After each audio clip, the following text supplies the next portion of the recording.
So a couple of months ago, I'm sitting here in this room and I end up researching a topic that I feel like doesn't get nearly as much love as it deserves from us guitar players. That happens to be playing over pop music. And let me give you some backstory so this might make at least a little bit of sense. We've all looked up the famous phrases in the YouTube search bar, right? How to solo over a 12-bar blues, how to break out of the pentatonic box, and most importantly, what the heck are modes? And while I love playing blues, a lot of my friends more recently have actually gone into the pop music and production world. And I feel like if one of them one day called me up on the phone and said, "Hey Mike, we're actually going to be covering some Ariana Latte. Ariana Frappe. Ariana Grande," I wouldn't really know what to do other than playing like the chords or just really playing some funky comping stuff. So I wanted to go more in depth on that and really find out what's up. And so I decided how I was going to do that was I was going to work backwards, right? I was going to start with my favorite bands and the biggest bands in the world, and I was going to research their guitar players and look into like what are their licks, what are their melodies, just what specifically they were playing, and just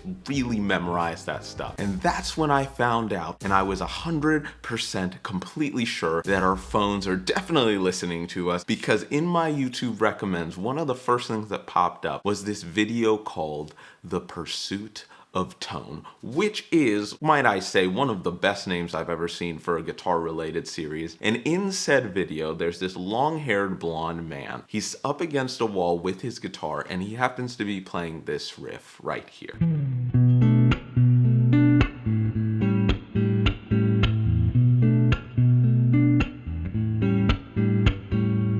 Now, make no mistake, friends, I, like a lot of you, have heard that riff before, and it wasn't my first rodeo in terms of hearing that guitar player. You see, that riff is called She Will Be Loved. It's by a band you may or may not have heard of. They're called Maroon 5. They happen to be pretty big, and that guitar player's name is James Valentine. He's kind of a beast, and his roots go way, way, way deeper than just pop music. And that's super important because I feel like there's a huge tendency for us as guitar players to really write off music that we call pop or popular music. You know, we've all said those phrases before. Pop music is trash. Music isn't what it used to be. This stuff only has 4 chords. By the way, make sure to let me know in the comments if you've ever used any of those phrases before, because I'm going to tell you the truth. I certainly have. But then you really start looking, and I mean really looking into some of these songs. And take, for example, this James Valentine guy. Let's step into his world for just a second. Take, for example, their song Misery, a song that I was bumping long before I even played guitar or had an opinion on stank faces and Kempers. It's off their album Hands All Over, and it has this like insanely epic funk groove, right?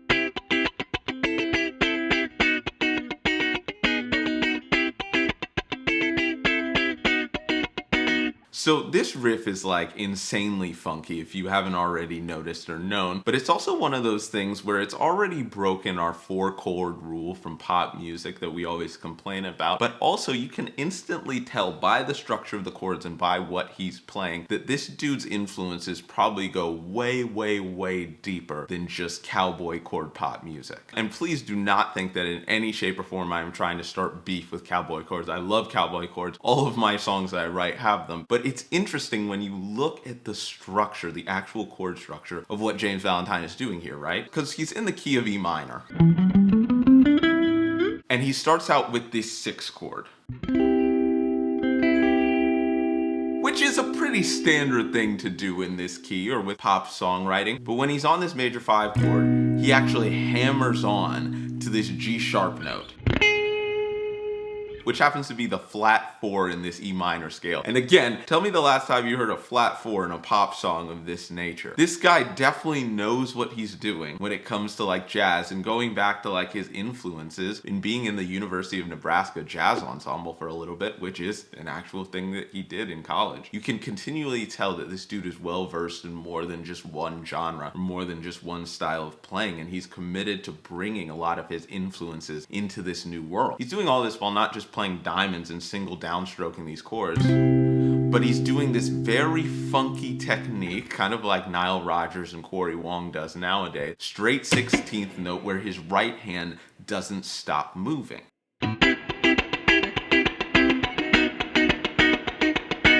So a lot of the times whenever I'm practicing or performing with other people, I get the tendency to feel like guitar playing is kind of like method acting, right? You're kind of stepping into someone else's world and you're kind of creating this character in your mind where if I'm in a funk setting, I'm gonna bring the funk. Where if I'm in a blues setting, I'm gonna bring the 12th bar. Where if I'm in a singer-songwriter setting, I'm just gonna bring the diamonds. A lot of the times I forget that being a guitar player is not just about being a chameleon. And there are ways to integrate different styles into different types of playing or into different band settings without being labeled as too overpowering. And that's one of the things where guitar players like James Valentine can step outside of the realm of I'm just a good guitar player and I can just make a ton of fast licks into he's a great guitar player who's able to bring a lot of his jazz and rock and blues influences into the pop sphere, into the top 40 world, and be able to mesh them so easily in a way that's so pleasing to your ear. And he's able to do that while still completely serving the song, while not losing that edge, those chops, still being able to keep it tight and completely locked with the drummer when he does his funk stuff with his right hand. It's one of the coolest things that I've seen in modern pop music. And even when I think about myself as a guitar player, I play a lot of like church music in a lot of church settings where overplaying is really one of the things that I think would not help to serve the song. I get in my head a lot and I think I need to stick to a particular box when it's like there are tasteful ways to incorporate some of those different styles like blues and like jazz that I love subtly in those settings. And even when I think back to my original question of like, what does it mean to be a pop guitar player? I realize that that'll be a severely different answer for different people. You should still take a look at those licks and those melodies by those famous guitar players in those big top 40 pop bands. I mean, they're in the top 40 for a reason. They know what they're doing, but also still practicing some of those 12 bar blues and practicing some of those pentatonic concepts that might spice it up just that littlest bit and make you go,